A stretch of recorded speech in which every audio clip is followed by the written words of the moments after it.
계속해서 성막 건축에 대한 내용들을 우리가 매일 성경 본문을 따라서 함께 살펴보고 있습니다. 성막 설계부터 완공까지 어떤 방식으로 또 어떠한 구조로 어떠한 위치에 지어져야 하는지도 중요하겠지만 우리가 성막 건축의 복물들을 묵상함에 있어서 가장 중요한 것은 바로 성막에 담겨진 하나님의 마음을 아는 것입니다. 성막은 하나님의 임재, 하나님의 영광, 하나님의 통치와 다스림, 또 그분의 동행을 의미하죠. 한마디로 표현하면 이것입니다. 바로 하나님 나라의 현현입니다. 창조 이후 타락한 피조물과의 관계를 새롭게 회복하시는 또 하나의 창조 사역이 바로 성막에 담겨진 의미입니다. 깨어진 관계를 회복하시기를 기대하시는 그 하나님의 마음이 담아진 새로운 에덴 동산의 창설이 바로 성막이죠. 감히 대면할 수 없는 그분의 거룩한 영광을 대면하는 곳입니다. 그분의 완전한 통치가 임하는 곳입니다. 창조주와 피조물이 만나는 곳입니다. 창조주와 피조물이 온전한 연합을 이루는 그곳이 바로 성막입니다.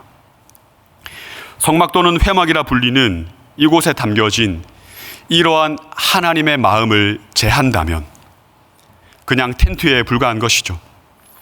창조주 하나님의 의도와 마음을 빼고 성막을 설명한다면 사람이 만든 하나의 건축물일 뿐입니다. 하지만 현실적으로 텐트에 불과한 그곳에 부여된 이 하나님의 마음이 곧 성막을 거룩한 하나님이 임재하시는 하나님의 집이 되게 하는 것이죠. 눈에 보이는 가시적인 현상, 어쩌면 우리가 자주 말하는 이 현실적인 무엇인가가 중요한 게 아니라는 겁니다. 비가시적인 의미, 현실을 초월하여 임재하시는 신적 계시와 그분이 담아놓은 의미가 더 중요하다는 것이죠. 이러한 관점에서 보면 오늘 우리의 인생도 우리에게 주어진 하루도 마찬가지라고 생각합니다. 처절하고 치열한 현실을 살아가는 우리의 삶이 때론 무의미하고 때론 소망이 없어 보일 때가 있죠. 그러나 현실을 뚫고 우리 가운데 임재하시는 이 하나님의 말씀, 즉 신적 계시와 계시의 완성이신 그리스도로 임재하시는 임마누엘 하시는 하나님의 의도와 마음을 느끼고 누리며 살아가는가, 그것이 바로 우리의 삶에 있어 그 어떤 것과도 중요한 싸움이며 중요한 가치라고 생각합니다.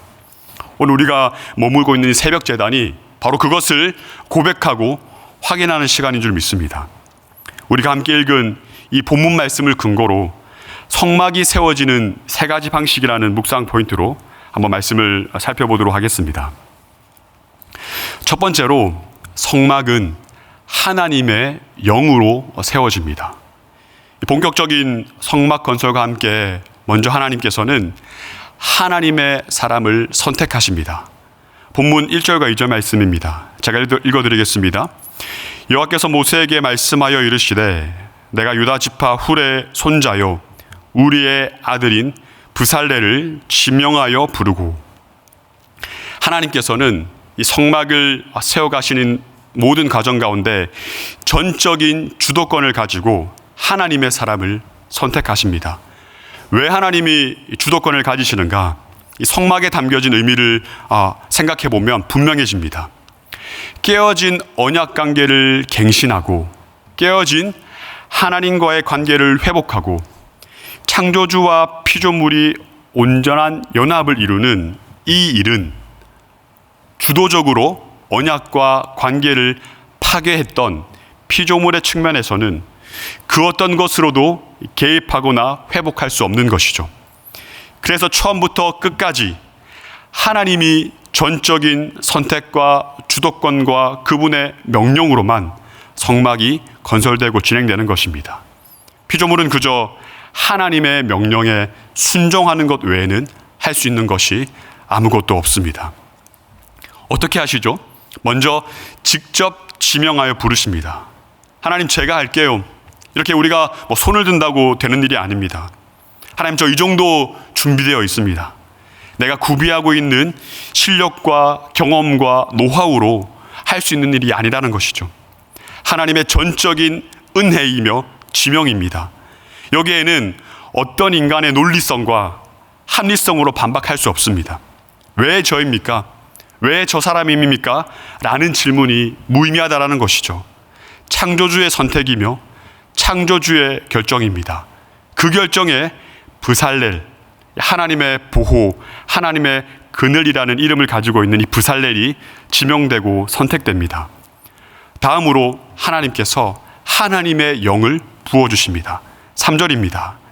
하나님의 영을 그에게 충만하게 하여, 루아흐 엘로힘이라는 이 하나님의 호흡, 하나님의 숨결, 하나님의 영을 브살렐에게 부어주십니다. 그런데 어떻게 해요? 살짝 부어주지 않습니다. 말레, 충만하게, 완전히 잠기도록, 완전히 덮이도록 가득 채우십니다. 하나님의 영에 덮어져야, 완전히 덮어져야 하나님의 일을 감당할 수 있습니다. 성령에 충만해야 하나님과의 온전한 관계 회복이 가능하다라는 것을 우리에게 말씀하고 있는 것이죠. 다른 조건은 없습니다. 오직 하나님의 영에 사로잡히는 수밖에 없는 것이죠. 오직 성령의 충만함을 입으라. 우리가 성령으로 충만해지는 것이야 말고 하나님의 일을 감당할 수 있는, 그분과의 관계를 온전하게 해결할 수 있는 유일한 방법이라는 것입니다. 그렇다면 하나님께서 왜 하나님의 영을 우리에게 충만하게 부어주실까요? 명령한 대로 순종하게 하기 위함입니다. 하나님의 명령에 전적으로 순종하도록, 그래서 하나님의 영으로 우리를, 각 사람들을 감동시키는 것이죠. 하나님의 영으로만 가득 채우시는 겁니다. 오늘날도 마찬가지라고 생각을 합니다. 왜 우리가 성령 충만해야 됩니까? 성령이 그토록 성령을 강조하고 성령의 능력과 나타나심을 우리에게 의도적으로 계속해서 강조하는 것입니까?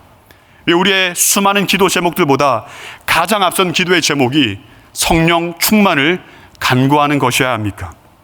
바로 하나님의 다스림과 통치에 순종하기 위함입니다. 본성으로 우리 가운데 그런 능력이, 하나님의 말씀을 지켜내고 그분의 말씀만을 따라 순종함으로 살아갈 수 있는 그런 능력이 우리 가운데 장착되어 있지 않습니다. 없다라는 것이죠. 그래서 하나님께서는 우리에게 하나님의 영, 성령을 보내셔서 완전한 순종에 이르도록 우리를 이끌어 가시는 겁니다. 이렇게 하나님께서는 하나님이 임하실 그 성막을 하나님의 영으로 세워 가십니다. 직접 지명하여 선택하시고 또 하나님의 영을 충만하게 부으셔서 하나님의 명령에 순종하도록 하시는 것이죠. 이것이 하나님께서 우리와 연합하시기 위해 일하시는 첫 번째 방식이라는 겁니다. 두 번째는 무엇입니까? 두 번째로 이 성막은요, 동력으로 세워지는 것입니다. 성막 건축은 어떤 개인의 사역이 아닙니다. 공동체적 사역입니다. 반드시 함께 협력하여 연합하는 방식으로 세워지는 것이죠. 우리 본문 6절 말씀을 함께 보시겠습니다. 제가 읽겠습니다. 내가 또 단지파 아히사막의 아들 오홀리압을 세워 그와 함께하게 하시며 지혜로운 마음이 있는 모든 자에게 내가 지혜를 주어 그들이 내가 내게 명령한 것을 다 만들게 할지니. 성막 건설을 위해 하나님께서 선택하신 사람들을 정리해 보면 이렇습니다. 성막 건설의 총감독은 누구입니까? 모세죠. 그 다음에 현장 감독은요, 브살렐입니다. 그리고 오홀리압은 브살렐의 참모로서 실무를 감당하게 합니다. 오홀리압을 세워서 브살렐을 돕게 하신 것이죠. 그리고 함께하는, 6절에 나오는 함께하는 그 지혜를 입은 모든 자들을 세워서 누구를 돕게 하십니까? 오홀리압을 돕게 하십니다. 성막이 탁월한 지도자 한 사람의 힘과 능력으로 세워지지 않는다는 것이죠. 다양한 은사를 가진 사람들이 공동체적으로 연합하는 방식으로, 협력하는 방식으로 세워집니다. 마치 성상위의 하나님의 협력과 연합으로 이루어진 천지 창조처럼 깨어진 피조물과의 관계를 새롭게 하시는 또 하나의 창조 사역인 이 성막 건설 역시 공동체가 협력하고 연합하는 방식으로 세워지는 것이죠. 그들에게 부어진 하나님의 영, 그리고 하나님으로부터 주어진 지혜는 그들을 어떻게 하게 됐습니까? 하나 되게 하였습니다. 같은 뜻, 같은 마음, 같은 경배의 고백으로 성막을 건설하게 하시는 것이죠. 에베소서 4장 3절의 말씀처럼 평안에 매는 줄로 성령이 하나 되게 하시는 것을 힘써 지키라. 성령, 그 하나님의 영은 어떤 영입니까? 바로 하나 되게 하시는 영입니다. 시편 133편의 고백처럼 형제가 서로 연합하여 동거함이 어찌 그리 선하고 아름다운고, 공동체가 협력하고 연합하는 방식을 선하고 아름다운 것으로 여기시는 그 하나님, 거기서 여호와께서 복을 명령하셨나니 곧 영생이다. 무슨 말입니까? 그 공동체의 협력과 연합의 연장에 영생의 복을 명령하신 그 하나님께서는 동력으로 하나님의 성막, 그 하나님의 나라를 세워가십니다. 어쩌면 공동체의 협력과 또 공동체가 연합하고 함께 모이는 이 가치를 무가치한 것으로 여기는 시대적 상황을 살아가는 저와 여러분에게, 우리 교회에게 이 하나님의 임재가 있는 우리의 예배는 어떠해야 됩니까? 바로 공동체적 협력과 연합이 최우선의 가치로 회복돼야 되는 것이죠. 마지막으로 성막은 안식을 통해 완성됩니다. 오늘 본문 12절부터 18절까지는 갑자기 안식일 규례에 대한 내용이 등장하는 것을 볼 수 있습니다. 어떤 내용입니까? 14절입니다. 너희는 안식일을 지킬지니 이는 너희에게 거룩한 날이 됨이니라. 그날을 더럽히는 자는 모두 죽일지며 그날에 일하는 자는 모두 그 백성 중에서 그 생명이 끊어지리라. 한마디로 정리하면 이렇습니다. 안식일 규례를 어기면 죽는다. 안식일 규례를 어기면 하나님으로부터 끊어진다. 왜 이렇게 성막 건축에 앞서서 안식일 규례를 제정하시며 어쩌면 살벌하고 단호하게 하나님께서 말씀하시는 걸까요? 안식일에는요, 이 성당 건축을 중단해야 합니다. 아무리 이 성막 건축이 중요하다 할지라도 그날에 일하는 자는 반드시 생명을 잃게 된다고 경고하시는 것이죠. 이것은 성막을 통해 이루려고 하시는 하나님의 뜻이 궁극적으로 안식일이 지향하는 바와 같기 때문입니다. 앞서 말씀드렸다시피 피조물의 측면에 서 있어서 이 성막 건축은 순종이 핵심 가치입니다. 성막은 순종을 통해서 하나님의 임재를 경험하고 그 회복된 언약 안에서 하나님과의 온전한 연합, 그리고 교제를 누리는 공간이죠. 바로 순종의 관계에서만 누릴 수 있는 것이 안식입니다. 그러므로 이 안식일에 일을 한다는 것은 성막 건축의 핵심 가치인 순종에 반하는 불순종이며, 또 하나님이 아니라 내 스스로, 인간 스스로 이 생명을, 내 인생을 담보할 수 있다, 내 생명을 유지할 수 있다, 감당할 수 있다라고 말하는 그 에덴에서 아담이 범했던 불순종의 재반복이 되는 것입니다. 절대 순종으로만 누릴 수 있는 것이 안식이며, 성막은 이러한 안식을 통해서 완성되는 것입니다.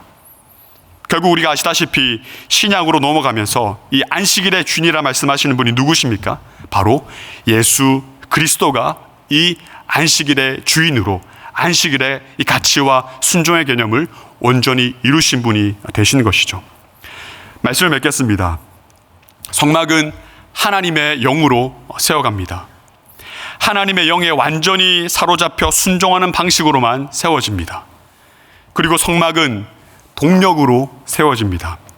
한 사람이 아니라 공동체적으로 협력하고 연합하는 방식으로 세워지는 것이죠. 마지막으로 성막은 안식을 통해서 완성됩니다.